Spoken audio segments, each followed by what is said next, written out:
All right, here we go for another edition of OFN Today. It's our college football blitz edition for the 15th of November, 2019 with Dave Koken of Covers.com.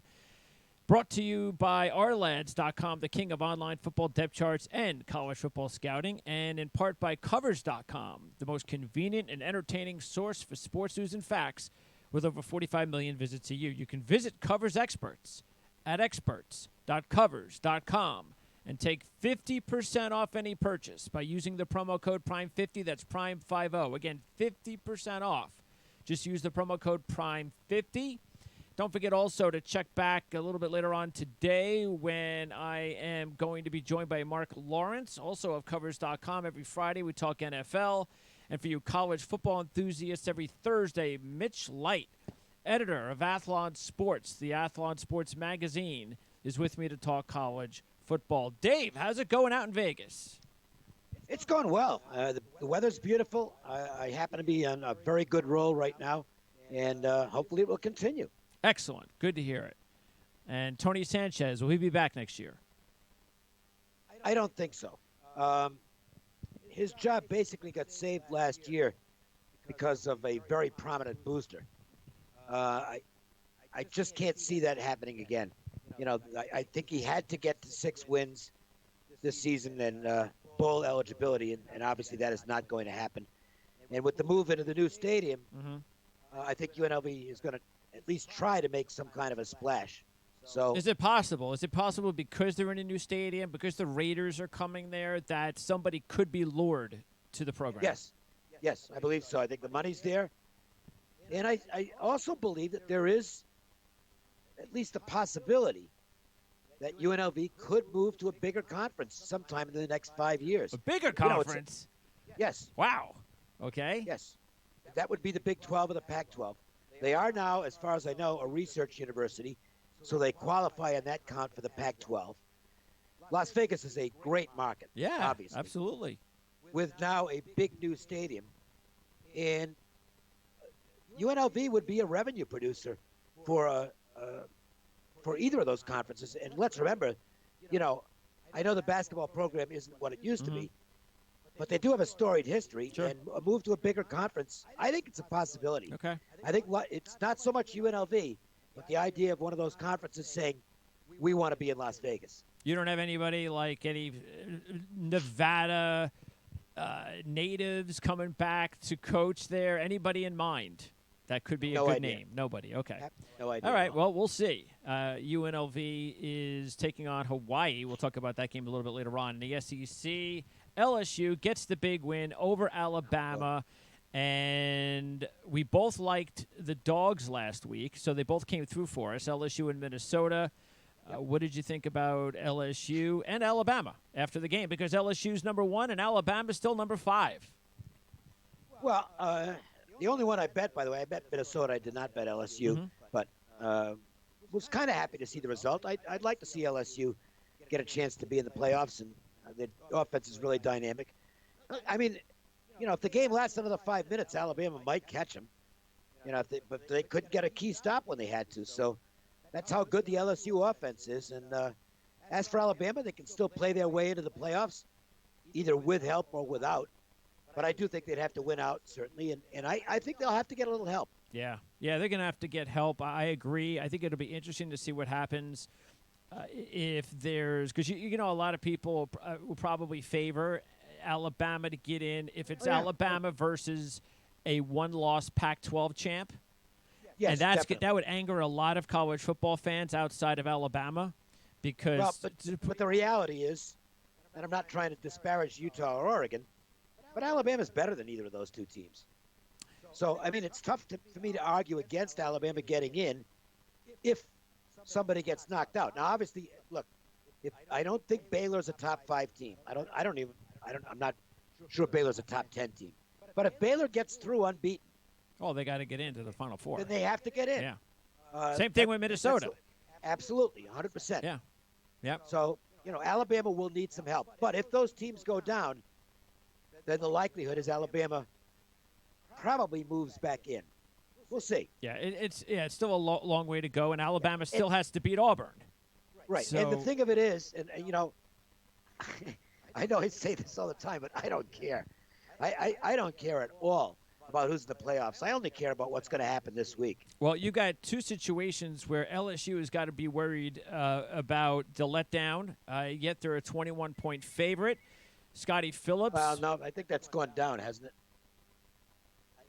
I'll check the number right now. Scotty Phillips, word is that maybe he'll play. He didn't play last week. The running back for Ole Miss.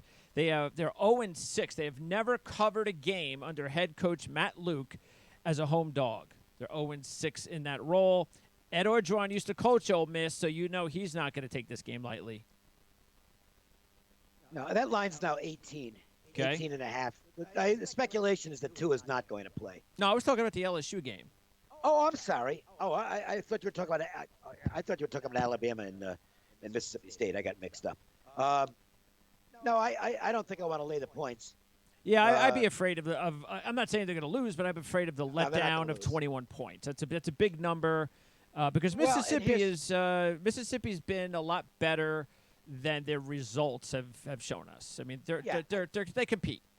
Well, the main thing is this, and I'm only speaking from a point spread perspective. LSU doesn't need to impress anybody now. No. They just need to win the football game. Sure. So if they go in and win by 7, it doesn't matter. They're fine with that.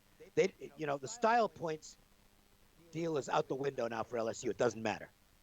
And they're, by the way, with Ed Orgeron against his former team, he's 3-0 straight up ATS by a 123-61 margin. But the team that does need some stylish points is the other one, and that's Alabama. They just can't just beat Mississippi State by a touchdown and expect to get the break that they would need if there is a scenario that I just mentioned with a Pac-12 champion with one loss. Yes and no. If they go in and here's the thing. If they don't play Tua, and they just happen to win the game by 10 or something. Yeah, if they don't have the they won't Tua. Get downgraded a bit from that. Yeah, unless it's 43-41. Maybe. Yeah. I don't know. Tua doesn't matter if you give up 41 points. That ain't Tua's fault. Well, if they give up 41 to Mississippi State, it's the story of the century. All right. Well, yeah. Mississippi State is their offense is pathetic. Yeah. Not very good at all. I like Alabama in this spot. I don't think that they're going to destroy Mississippi State, but 18 points is not bad. I just am worried a little bit with the fact that this is Alabama's first regular season loss since Week 3 in 2015. Yeah, and I don't know who's playing quarterback, but Alabama shouldn't have much trouble here. No, yeah. I mean, I've took Alabama, and I don't even know who's that quarterback. That shows you how much I care. All right, Georgia-Auburn. And this line started off at 7. It went quickly down to 3. And Gus Malzahn's never lost after a bye. That's now everybody knows about that. Auburn is 3-1 straight up, 4-0 in their last 4 as a home dog. The last two times these teams met, Georgia won them both, including the 2017 SEC championship game. These are two of the best defenses in the country. The big difference for me, why I like Georgia, is they're so evenly matched on defense, but Georgia's got Jake Fromm, a veteran who's been through the wars. Bo Nix is going to have to do it against one of the best defenses in the country, and until he can prove he can do that, I'll take Jake Fromm. I agree. Greg, he just hasn't produced, or he hasn't improved to the level I thought he would, speaking of Bo Nix. Okay. He's still showing a lot of inexperience, making bad throws at critical times. And that's going to be the difference in the game to me, because Auburn matches up in the trenches with every team. They are absolutely dominant in the trenches.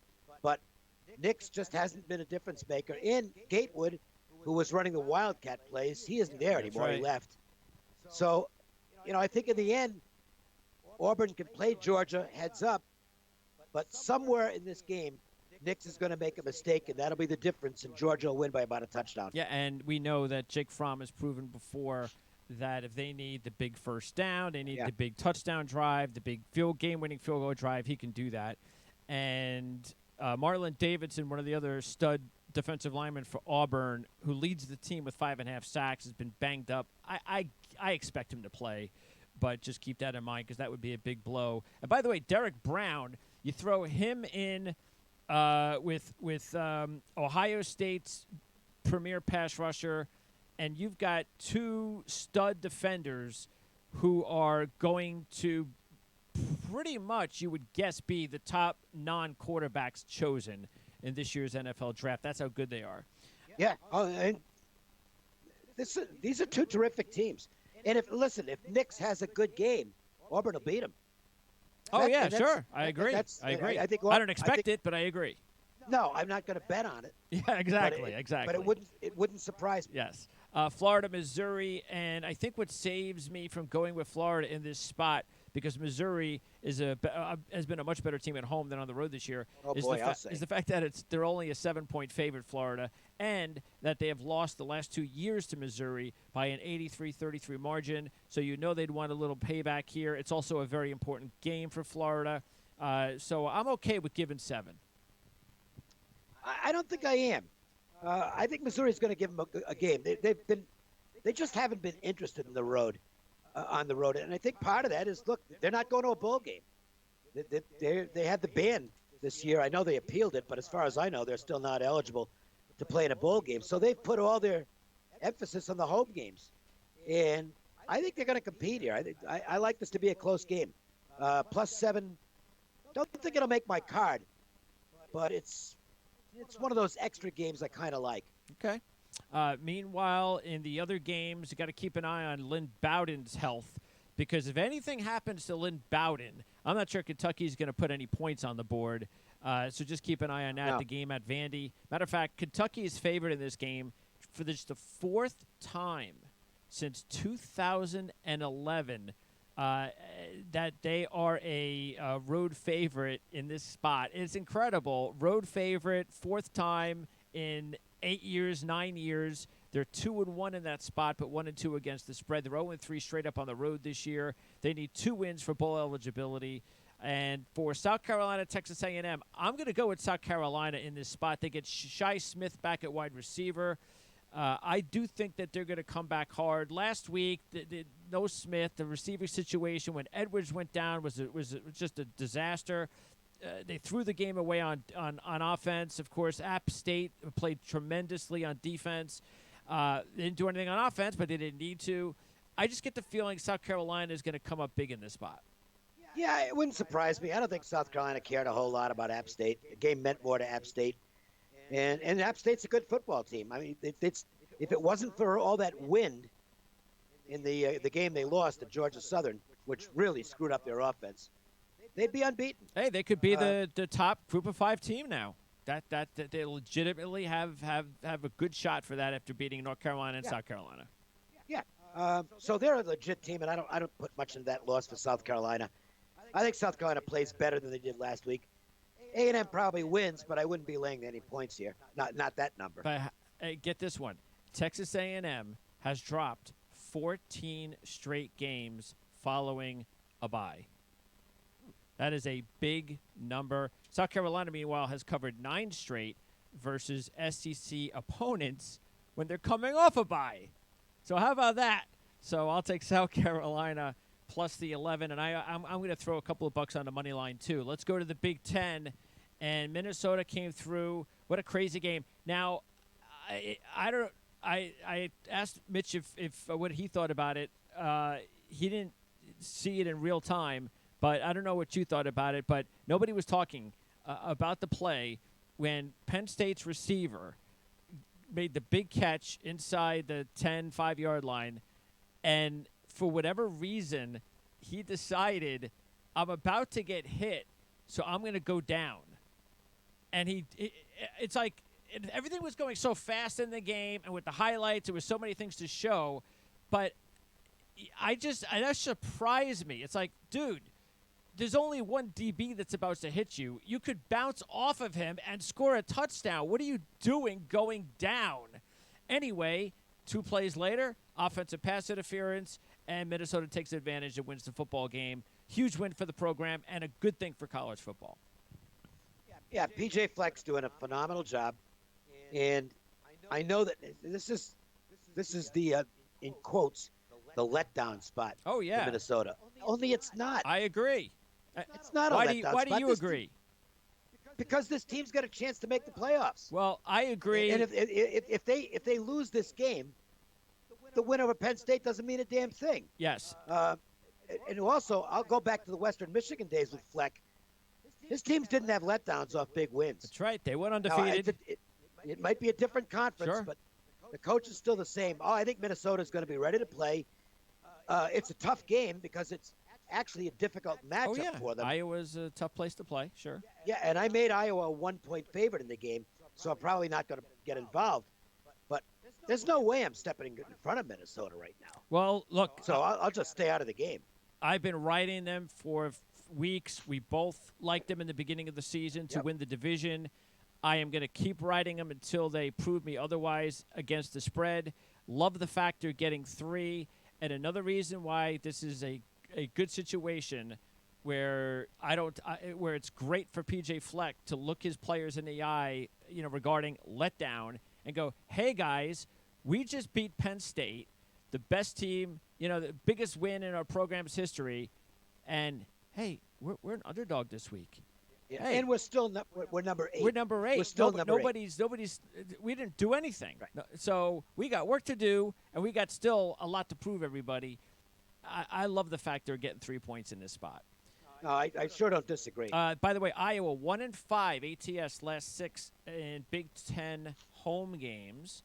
They're still without their number 1 receiver. Maybe they get back their leading tackler Welch, but maybe they don't. Indiana Penn State should be a good game because Indiana's having a heck of a season. Indiana is 5-1 straight up, 5-0-1 ATS last 6 games. I like Indiana covering. I think it'll be a single-digit type game deep into the fourth quarter. Yeah, and Penn State, they lost, but they're the team in the letdown spot coming out of the Minnesota game because they're done. They're not making the playoffs. So, they've still got a chance for some good things, but that was the game for Penn State last week. They didn't get it done, and I think they're going to have a difficult time getting fired up mentally for Indiana, which makes Indiana a live dog. And next week, Penn State, you can kind of call this a sandwich game because Penn State's got to go to Ohio State next week. Yep. And that is going to be their saving grace. They'll have the interesting thing is even though Alabama's 5, Penn State's 9, Alabama doesn't get to play at Ohio State on their schedule. No, Penn State does. Penn State could still. They can. But they're going to need a lot of help. Sure, just like Alabama, they need help. I think they need they need more help than Alabama because, if nothing else, Penn State could be looking at 2 more losses on their schedule. Well, sure, but we're just suggesting they win out, though. Yeah, but it's possible. I don't see them beating Ohio State, though. So to me, they're done. I think the Nittany Lions are done. And the fact is that Franklin just doesn't win big games on the road. All right. So they should handle Indiana, but I think they'll have trouble doing it by a margin. 21-1 all-time versus Indiana, but 0-2-1 ATS in their last 3 covering at home is Penn State. And, by the way, you want to keep that line over 14 if you want Indiana. They're 0-9 against the spread as conference dogs less than 14 points. But right now the spread is 14.5 to 15. Penn State now won. Michigan State, Michigan, the spread is between 13 and 14. Boy, Michigan State is one banged-up football team physically and mentally. Michigan's playing their best football of the year. I don't usually like giving up 2 touchdowns in a rivalry like this. Road team has won 4 straight. But the way Michigan's playing, the way both teams are playing coming into this matchup says Michigan all the way. It does. I have a couple of rules on Michigan State. I won't lay double figures with them ever again under D'Antonio. Never. I did it against Arizona State earlier this year, and they lost the game. They're just too conservative offensively, and Lewerke's not very good anyway. But the flip side of it is I won't lay double digits against Michigan State because these are the games they show up for. And really, the only thing they've got left of their schedule now is this game. Sure. So it wouldn't surprise me if Michigan State gives them a contest. But again, not even for monopoly money do I want to take Michigan State at this point. Too many injuries. Yeah, that's the key. And, the injuries. Yeah, and you just wonder about the mental state of the team because this season has turned into a huge disappointment. Yeah, the injuries is the main reason for me. They started 4 true freshmen on offense last week. You can't do that against Michigan's defense. Yep. You know what? You're still up 28-3 against Illinois. You can't lose that football game. You have They did. 3 of your top 4 wide receivers out last week. And by the way, their number 1 receiver is going to be out again this week. They lose one of their top tight ends for the season. Their offensive line has been in shambles all season. So we'll see whether or not they can pull a rabbit out of their hat. They could still go to a bowl by beating Rutgers and Maryland in their final 2 games. And they'll probably do that and get to some bowl. And I would think get beat in the bowl game. Probably. Wisconsin, Nebraska, I don't know what to expect from both of these teams. Nebraska has been a big disappointment this year. Wan'Dale Robinson's the key as far as whether he plays or not for Nebraska. And Wisconsin barely held on against Iowa. Okay, and I'll say this probably for about the 10th time this year. The Nebraska quarterback's overrated. All right. And the team isn't that good. Okay. And I picked Nebraska to finish 4th in their division, and that might have been high. Is that a talent thing, or they were just way too high on Scott Frost? I think they're just completely overhyped. Okay. The defense certainly isn't that good, and I'm just not. I don't know why Martinez is as highly regarded as he is. I've yet to see it. I mean, he's exciting. Well, yeah. I guess people just expected that when you're a freshman in the same system, the second year you should be better. Yeah, well, you got to throw the ball where it's supposed to go once in a while. And their offensive line is lousy. Yeah. They're just not a very good team. So we'll see if the hype machine starts up again next year in the summer leading up to the season. And if it does, I'll probably be going against Nebraska again. No, Dave, unless they run the table here at the end of the season, they got to earn it now. They're 1-8 against the spread this year. That just tells you everything you need to know. And I'm even at a big number, I'm not interested in Nebraska here. Yeah, in my opinion, I would just not take the game, which I'm not, because I can't take Wisconsin the way that they're playing either. But Wisconsin, if Iowa beats Minnesota, then Wisconsin can still win the division because they get to play Minnesota the last game of the season in Minnesota. Boy, is that going to be a big game. By the way, Nebraska 0-6 against the spread, last 6 as a home dog. All right, Ohio State, that line is up to like 80 by now, right? Yep. All right. I'll still take Ohio State. So, me too. Okay, let's go. I'm just counting the hours to when Greg Schiano gets named the head coach. Okay, in the ACC, big win for Pitt in overtime last night. So the crazy Coastal is still the crazy Coastal because Pitt still has a chance to defend their championship. As far as Clemson, what a bad time to take on Clemson if you're Wake Forest. Not only do you lose Sternad, your top defender a few weeks ago, now you lose your top offensive receiver, Surratt, for the season. And another receiver. And another receiver, Scotty Washington, may not play. Yeah. So that's just a tough break for Wake Forest. No, they're gonna get murdered. And Clemson is now playing its best football of the season. And they need to continue to win big. Yeah. That's they definitely need to slaughter teams. Virginia Tech I like over Georgia Tech. So do I. You know, yeah, Georgia Tech is playing better than people thought. I get that. Jeff Collins is a nice coach. But the previous line number that Georgia Tech was a dog this year was 9. That was the lowest before this week, 9. They were a 9-point dog 3 times. They lost the cover all 3 times. Now it's down to 5.5. That's just way too much respect. It's heading up. I'm seeing 6.5 this morning, and I don't know if it gets to 7, but it might. Virginia Tech, since the debacle against Duke, has played really good football. Yep. And I think they're going to end up in the title game in the ACC. They may. They can't overlook Georgia Tech, which that's the tricky part of this. Mm-hmm. But the one thing that alleviates that worry is last year's game, which was a Thursday night national TV game, and Georgia Tech just destroyed Virginia Tech in that game. So I think Fuente shows them the game film and says, let's not let this happen again. Let's go down there and take care of business. I don't think it's a blowout because Georgia Tech is starting to improve. I agree. But I think a 10-point Virginia Tech win sounds about right. Yeah, matter of fact, Georgia Tech has beaten Virginia Tech 3 consecutive times that they've played them, all as dogs.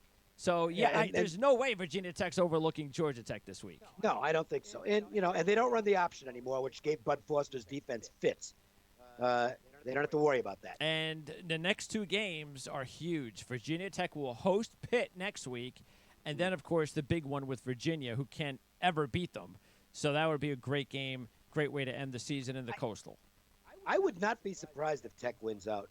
Until, obviously, you're right. Until they face Clemson. I agree. Clemson. But, I think the heat is off Fuente. For now, yes, it is. Absolutely. Well, they're gonna and they're bowl eligible now. So actually, they need one more win because they've beaten two FCS FCS. Right. Yeah, right. Yes. Yeah, they have 2 FCS. But they'll beat Georgia Tech on Saturday and be bowl eligible. Yeah. Yep. Okay, Big 12, big matchup. Oklahoma Baylor. The spread is 9. Baylor does get they're expected to get their top offensive lineman back, Connor Galvin at left tackle. CeeDee Lamb will go up against the Big 12's top pass efficiency defense. Trey Sermon's out for the year, the running back for Oklahoma, but they have Brooks, so it's just a depth concern. I like Baylor in this matchup. I don't think Oklahoma is the type of team this year. I think we saw that last week that could just, okay, I'm going to snap the fingers and we're just going to roll over you. Baylor is almost like Minnesota. Where's the respect? We won last week and we dropped in the polls. That's good enough for me to take 10 and to throw a little money on the money line just in case. Yeah, I have no argument to that. I mean, logically, there are differences between Baylor and Minnesota. Minnesota is a much better football team than Baylor. Agreed. But the respect or lack of same angle is still in play here. And it's pretty clear that whatever Coach Rule is selling to his team, they're buying it. And very good coach. You got to give Baylor this. They found a way to win all these close games. And if this game is close, this is why I like the idea that you have of sprinkling a little money line in. They might get killed because Oklahoma's got better personnel. But if this is close late, if Baylor can get this to the fourth quarter, I think they'll find a way to win the game. So the side I would look at would be the Baylor Bears here. And I completely agree with you. Toss a little bit on the money line, too. Oklahoma has dropped 3 straight covers away from home. Baylor is 3-0 straight up ATS as a dog this year, and they're 5-0 straight up ATS dating back to last year as a dog. So they're comfortable in this spot. We'll see what happens on Saturday night. And by the way, both of these 2 head coaches, I give it 2 to 3 more years will be facing off in the NFL. Well, I certainly think that Lincoln Riley will be in the NFL. Yeah, Matt Rule will too. I thought he should have gotten the Cleveland job. Hey, you know what? Maybe he will be, the way things are going with Dallas, maybe he'll be in Dallas next year. Yeah, and well, I had said last year, I think he'll get the Cleveland job because I thought, why not? Why not? Baker Mayfield. Bring him in. Yeah. Baker Mayfield. Yep. And hey, he could still get the job because Kitchens may not be there next year, so you never know. Yeah. Got a big win last night. Yeah. 4-6. He might be able to save himself with their schedule down the stretch. They could get to 9-7 or 10-6. But as far as Lincoln Riley goes, I think he's going to be an NFL coach for sure. And Rule, I can buy him as moving to that level as well. He's very impressive. All right. Also, Iowa State has covered their last 10 as a home favorite, less than 10 points. They're a 7-point favorite over Texas. Boy, you got to feel sorry for Iowa State. They've had they've had a couple of really tough, close losses. The one last week was a heartbreaker because now they're officially out of the Big 12 championship. Texas still has a shot for it, believe it or not. They had a good, they played good rush defense last week, which was a surprise against Kansas State. But Iowa State's been a much better cover team this year. Yeah, I don't like the spot for Iowa State, so I'm not going to play it. But, I took Kansas State last week. You can argue I got a little fortunate with the cover. But the fact is they did cover. And Texas still is a very mistake-prone team. Yeah. This is a team that regularly shoots itself in the foot. And they did last week. They let Kansas State back in that game after, they're down 14-0. Then they roll off 24 straight points, and that game's over. And they give up a gigantic kickoff return, and all of a sudden it goes to the wire. That's what Texas keeps doing. Like Texas is a favorite. I don't like Texas as a favorite. But here they're in their dangerous. Yeah, they're in the dog spot. Yep. Role. They're in the dog role, and I don't like laying points to them, so I'm going to stay out of that. T.J. Vasher was suspended last week for Texas Tech. We'll keep an eye on whether or not he returns this week at home against TCU. Oklahoma State's a big favorite over Kansas, but I like Kansas in this spot. I'm interested to see about the offense for the Cowboys without Tylan Wallace, one of the best receivers in the country, who's out for the year now after an Looked pretty good last week, though. Who's that? Oh, you mean 2 weeks ago against Iowa State, right? Or the TCU win? Yeah. The offense looked okay last week without. Yeah, they had the TCU win, they had the Iowa State win, so they're coming in with a couple of wins going up against a Kansas team. Oh yeah, that's dangerous. And then it's a fat and happy spot for Oklahoma State, and that's where favorites don't cover. All right, Pac-12. Utah and Oregon, they need to keep winning so they can match up in the Pac-12 championship game with one loss. They're heavy favorites as well. They should be. If I'm taking one of those two games, I'm taking UCLA in the points. I think Kelly's been doing a nice job with the Bruins when everybody's healthy, especially the quarterback. They've won 4 out of 6. They've covered 5 out of 6. So I could see UCLA covering the game. Oregon, Arizona. Oregon should win easy, but remember, we were very surprised what happened a couple of weeks ago at Washington State, so I'm staying away from that one. Well, yeah, but I have no interest in backing Kevin Sumlin's team.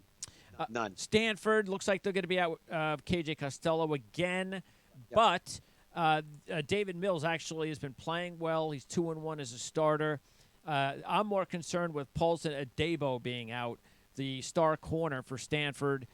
He is not going to play in this game from what I've heard, and that's not good timing when you go up against Washington State's pass-happy offense. And Washington State probably a little bit not real happy about what took place last week. That was a very bad game. Yeah, officiating was awful. And well, but so were they. Yeah. No. Okay, you're not supposed to lose that game. So to me, I know they were on the wrong side of a few bad calls in the game, but they shouldn't have been in that situation to begin with. I'd be worried about them bouncing back and laying one on here. No. The other thing to note, you've got Arizona State looking for a bowl if they get a win. Jaden Daniels should be back in the game at quarterback, but Joey Yellen sure looked good. And since they're both freshmen, I can't see one of them not transferring. Because one of these kids both of them should be starting for the next 2 or 3 years in college football. That makes sense. I'm also not going to downgrade Oregon State all that much. They were overmatched. They fell victim to the moment, and they couldn't get anything done against Washington last week. But I don't think I'd run to the window to bet Arizona State here. I expect a better performance out of Oregon State. Sure, I agree. They still got a lot to play for, and I think they'll be a lot better than they were last week. I really think they got deer in the headlights syndrome last week. That was the biggest game in Corvallis in a long time. And they'll be a little more relaxed here.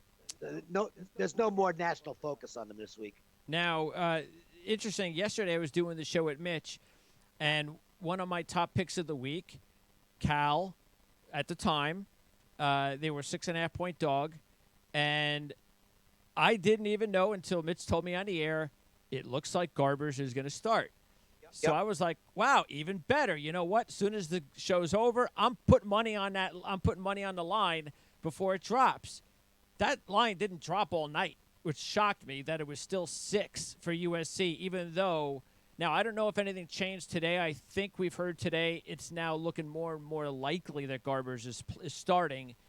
But I was surprised the line didn't move because Cal, they got a great defense. It's their final home game.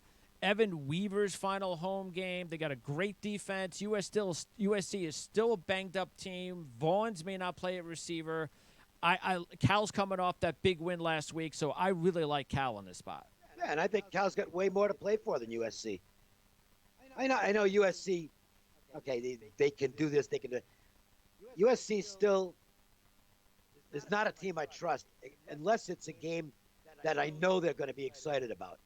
and I don't know they'll be excited about this one. I think Cal, I'm going to wait to find out for sure if Garvers is playing. But if he is, even if it costs me a point in value, if Garvers is playing, I'm taking Cal. And by the way, Cal also needs one more win for their second consecutive bowl. All right, so those are the Power 5 games. Now in the Group of 5 in the AAC independent matchup, Navy and Notre Dame. I was surprised that Navy was getting this much respect. I was pleased to see it, but maybe not because I like Navy coming in. I thought they were going to get double digits in points. Well, they did originally. Okay. And that lasted for not very long. I guess not, because what is it, 7.5 now? 7? Yeah, it was Circa opened at 11. 11. They put, and it just got hammered immediately. I would lean Notre Dame here. I know there's the reason I won't play it in all likelihood is that it is a bigger game for Navy, not only in the rivalry scheme, but also as far as bowl prospects are concerned. I mean, Navy's in the hunt for the Cotton Bowl. But Notre Dame actually matches up with them pretty well and can dominate the line of scrimmage. And I think it's too cheap now. I think if you like Navy, you had to have gotten it early. Yeah, that's what I'm concerned with a little bit, the spread. Look, I still think Navy with Perry, as long as he's healthy throughout the game, I still think they're capable of beating this particular Notre Dame team. Akwara, of course, is out for the year for Notre Dame. They're probably the best defender. So that's a break for Navy. Look, it's always good to see Navy Notre Dame. That's a nice little college rivalry matchup. It's amazing that they've been playing for so long. I don't think people realize I think it's 90-something years. Yeah, it's been an incredible run for this rivalry. Okay, also, big game in the AAC, Tulane at Temple. Tulane's now a 6-point favorite in this spot. They're still a game and a half out of the West, so not looking good for Tulane as far as that. But they've won 4 out of 6. They've covered 5 out of 6. Tulane's good as a dog. They're 2-1. Straight up ATS is a home dog this year. But some of their injuries, even though they get their running back, maybe they get their safety back, so that'll help Temple because the injuries have hurt them lately. But I think Tulane's a better team. So do I, and I think Temple is heading in the wrong direction. They had the 2 ugly losses. I'm giving them very little credit for the win at South Florida. The Bulls were just ghastly in that game. So I think Temple might have trouble here, but I'm not prepared to lay that many on the road with the Green Wave. Memphis has covered 8 straight games after a bye, including 1 this year. But how about this one? This is a Mark Lawrence Playbook.com special. Head coach Dana Holgerson has dropped he is 0-13 lifetime against the spread after a bye when his team owns a sub-750 win percentage. So, look, Memphis is going to win this game anyway. They're a 10-point favorite. They need the win because they're a half game back of SMU and Navy in the West, but they've beaten both of those teams. So this win puts them right back on track to win the West. Yeah, I'll give Houston credit, though. They're really playing hard. I don't know if they can hang it to 60 minutes, though. Yeah, that's the trick. Like you said, they'd probably fall off in the fourth quarter. And Cincinnati, I like them 14 over USF because Cincinnati already got their scare against East Carolina a couple of weeks ago on the road. They're not going to be put in that spot again. No, and I'm beginning to think Charlie Strong is a lame duck. I think he might be gone. Probably, and maybe Willie Taggart will come back. In the Mountain West, you tell me because I have no idea what's going to happen tonight after San Diego State lost to Nevada last week, and Fresno give a lot of credit to Utah State for coming back and having enough pride to beat to beat Fresno State last week. Yeah, they did, but I watched the game and I didn't think either team was very good. And that's the thing with the Mountain West this year. There's no dominant team, and that includes Boise. So it's a conference where laying points can get you in trouble. San Diego State was not good last week. I mean, that's a bad Nevada team they lost to, really bad. And I mean, at this price, you're supposed to take San Diego State, but I can't do it. I know. I mean, I think San Diego State was favored by 1. Now Fresno's favored by 1. So just like you said, who wants to lay the points? I don't think either of these teams want to lay points. And by the way, Reyna, as is often the case with Jeff Tedford quarterbacks, he's starting to figure things out. Okay. He's getting better. Okay. Meanwhile, and by the way, Fresno trails San Diego State by a game and a half in the West, so they have to win this game to stay with San Diego State. Meanwhile, Utah State, now that they're just a game back of Boise State in the Mountain, they are going to host Boise next week. They're a 6-point favorite against Wyoming, who got crushed, their hearts crushed in overtime last week on the blue turf. I was crushed. I had it was a simple, like $1 3-team parlay to make. Well, I think it was $1 to make $200. You ready? I had Tulsa money line, Illinois money line, Wyoming money line, and I lost in overtime for $200 on a $1 bet. Well, I think Wyoming's going to win this game. Really? Okay. Yeah, I like the way they match up with Utah State. I love backing underdogs who run for more than 200 yards a game and allow less than 100 yards per game. Now, early in the season, that stat might not be something you can rely on because it can be. But this late in the season, when you see those numbers and you're getting points, well, they're 6-1-1 against the spread. Wyoming. Yeah. So right there, and I don't think. Listen, I don't think Craig Bowl is going to let them let down. I know it was a disappointing loss, but they've still got plenty to play for. Well, look, and this is a team that's going to be playing other teams that are all looking. They all have shots. I mean, Colorado State, Air Force. And here's the thing on Utah State. You want to buy them off one good game?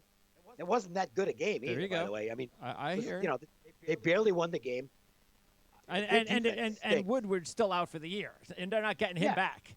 Their defense is no good. Wyoming has 3 losses this year by a total of 10 points, and one of the games was the overtime game last week, and they're getting 6. So I think Wyoming's on my card. Without hesitation. Okay, UNLV Hawaii. Now I keep saying this every time Hawaii's a favorite, and it keeps working out.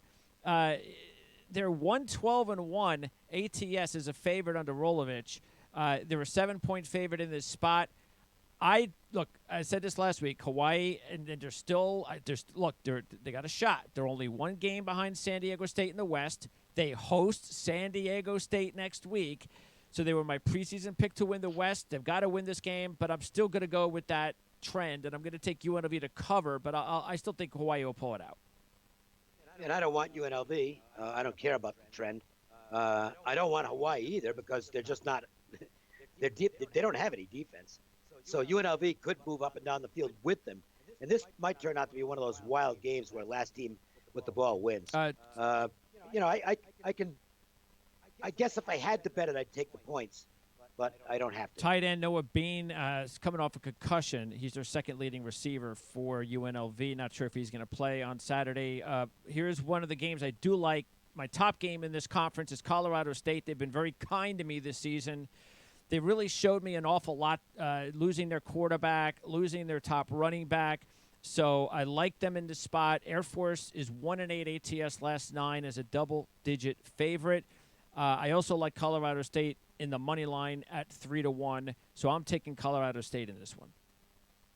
Nothing for me on the game. So I wish you luck on that one. Conference USA, big game tonight. Louisiana Tech and Marshall. The spread was a big game. Why do you say that? Well, I mean, I'll tell you, I have Louisiana Tech plus 2.5. Well, it's up to 4.5, right? No, it's 7. 7? Why? Somebody get hurt? Yeah, half the team suspended. Oh, when did that happen? Well, the news started to break a couple of days ago. Quarterback suspended. They got like 7 guys out for the game tonight. So I'm stuck with the Louisiana Tech plus 2.5 ticket. That's terrible. Which I loved. It was going to be my favorite game this week. Yep. But that's the way it goes. Yeah. Sometimes you bet early and the news bites you. So I'm just stuck with the bet. But I don't want any part of Louisiana Tech tonight with the team this short-handed. Well, I mean, what's worse is if you had them, at least you would like to at least it would have been beneficial to have the numbers now than the 2.5. Well, but I would. No, I don't want them. No, I'm just saying if you had them. The thing that's worse is not only do you have them, but you have them at 2.5 instead of 7. Well, it doesn't matter. To me, it's look. Well, if it was that easy, then they'd be a 20-point dog. but if the backups 7, play well, you never know. You never know. Backups play well, maybe I steal it. You never know because hey, Skip Holtz has won 66% of his games as a dog over his career, and Louisiana Tech has covered 9 straight as a road dog of 10 or less. And they've only lost 1 game all year. I mean, this is but, yeah, I like them like you like them. But and, by the way, Marshall has not covered a game at home this year versus an FBS team. That part, to me, look, if a full Louisiana Tech team, they're just the wrong team was favored in the game. I had Louisiana Tech like 2 or 3 in this game. So it was clearly going to be my best bet on the card because that's a big differential. And then I saw the line go to 4 on Wednesday, and it's like, what the hell's going on here? It made no sense for that number to be going in that direction. Yeah. And that's when I heard that looks like some players are suspended, and then news started to break yesterday, and now it's, that's the way it goes. Well, I am going to take an upset in the Conference USA, and I'm taking UTEP. I'm going to take UTEP to upset UAB, and they're really underwhelming. Dylan Hopkins, a quarterback. UTEP has actually been playing a little bit better under Dana Dimmel recently. It's still not a very good program. I get it. But I just don't like the way UAB looks without Tyler Johnston. Their offense looks pretty pathetic. So I'm thinking maybe there might be something here, even though UTEP has only won 2 games in the last 33. But albeit, I'm going to roll the dice there. I also think Rice is going to make it a game against Middle Tennessee. They might. Rice is desperate to win a game, and this might be a spot where they can have a chance to compete against Middle Tennessee. Yeah, Middle Tennessee, they've only been favored for the 2nd time this year. And that conference is so bad. Yeah, it is. It's a pathetic conference this year. It's just it's sad. awful. It's just there's nothing going. Every week it's like this is like the only. I mean, with Louisiana Tech, I was like the first time I actually really liked the team all year from this con. Well, Western Kentucky had a run for a couple of weeks. Other than that, it's been pretty lame. No, Western Kentucky's actually been a nice surprise, and they got a good win last week against Arkansas. And Ball State, Central Michigan is a big game in the MAC on Saturday. Ball State's a 2.5-point favorite. Any call in that game? Both very good spread teams too this year. No, I'm not doing much in the MAC this year. Okay. Which is too bad because just betting against Bowling Green and Akron every week has been easy money. But no. And in the Sun Belt, App State, Georgia State, just like Wake Forest, and even worse, I feel sorry for Georgia State fans. They lose their quarterback, Dan Ellington, last week to a knee injury. Cost me. I went 4-1 last week, and the loser was Georgia State. Yeah, right. And when he went down in the game, it's like, well, it's over. They kind of hung in the second half. And then there was a late turnover, and that was the end of the game. But it's a really tough break for a Georgia State team that was having a really good season. And Elkington is the guy. He's their offensive motor. Yes. So it's a tremendous injury. 65% completion percentage, 18-4 touchdown to interception ratio, and second on the team with 603 rushing yards. Yeah, really versatile. Their top recruit, freshman Cornelius Brown, will make his first start in the game. Don't forget. And he wasn't bad last week. Well, then maybe look. The unfortunate thing is they got to do this against Appalachian State. That's the thing. And they don't have a defense. Yeah, they lose one of their best linebackers a couple of weeks ago, and now they lose their captain for safety, the kid Lazarus, for an injury too last week. He also got hurt in the game last week. So it's also, let's face it, they had monster momentum. And everything going for them. It got snuffed out last week. I think it's a real tough mental spot. So even though I think the points are probably a little too high, I don't think I can take the dog here. Speaking of Louisiana Monroe, they're a 6-point dog at Georgia Southern. So Georgia Southern, even though they lost to Troy, they're the team that beat App State. So if anything happens to App State, they have a lot to play for, Georgia Southern. And I liked Troy last week. I think we actually were in disagreement on that game, and I got the right side. That's right. And, that was a good matchup for Troy. UL Monroe is not a good matchup for Georgia Southern. Okay. From UL Monroe's standpoint, because Georgia Southern, I think, can run all over them. I don't think Monroe can do anything about it. Okay. And so eventually, I think Georgia Southern puts this one away. If Louisiana Monroe pulls off the upset, they're one game behind Louisiana in Group A, and they still play Louisiana, their rivals, the final game of the season, but that's still for a couple of weeks. And I'm going to take another mini upset, actually. I'm going right back against Troy, and I'm taking Texas State. I think maybe they're due for one significant win in year one of Jake Spavital's first year there. It's their final home game. They're a very experienced team. They're definitely on the rise. I could see them being a much better team 2 or 3 years down the road. I think they're headed in the right direction. Baby steps. So I'll take Texas State in a mild surprise in that one because it doesn't even look. I don't even think Troy is Troy. Do they even have a shot for the Sun Belt? I think what they're looking at is to get. They got a super tough last 2 games. Yeah, they need this game. They got to go at Louisiana next week, and then host App State the final game of the season. They better beat Texas State. They better win this game. Yeah. All right. So how's everything going over at Covers for you, Miss? We keep sending in the plays. Most of them have been winning, and I'll try and do it again this weekend. Keep making everybody happy, Dave. I'm gonna try, Greg. I appreciate it. We'll talk to you next week.